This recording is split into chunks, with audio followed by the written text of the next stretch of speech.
हम मीनू झा प्रणाम करै छी समस्त मिथिलावासी के। आइ हम एकटा भगवती गीत गाबऽ जा रहल छी। संग दऽ रहल श्रीमती ललिता झा। कोशिश करै छी सब गोटे के नीक लागै। धन्यवाद। जय मिथिला, जय मैथिली। जीभ लाल मुख कारी कियो हमर माँ देखलहुँ। जीभ लाल मुख कारी कियो हमर माँ देखलहुँ। देखलहुँ हम ब्रह्मा जी के संग में। देखलहुँ हम ब्रह्मा जी के संग में।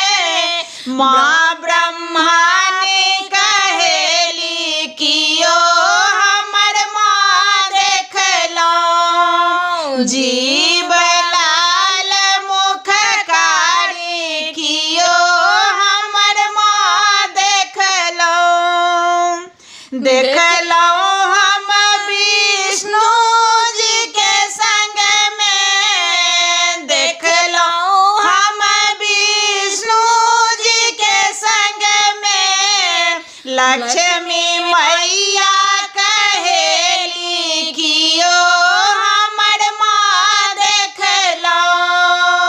जीभ लाल मुख कारी कियो हमर माँ देखलहुँ।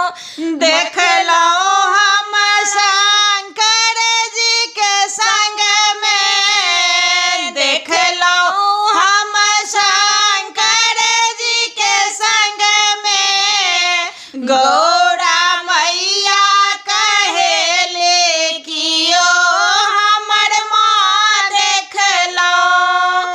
जीभ लाल मुख कारी कियो हमर माँ देखलहुँ। देखलहुँ हम श्री राम जी के संग में। देखलहुँ हम श्री राम जी के संग में। सीता मैया कहेली कियो हमर माँ देखलहुँ। जीभ लाल मुख कारी कियो हमर माँ देखलहुँ। देखलहुँ हम कान्हा जी के संग में। देखलहुँ हम कान्हा जी के संग में। राधा रानी कहेली कियो हमर माँ देखलहुँ। जी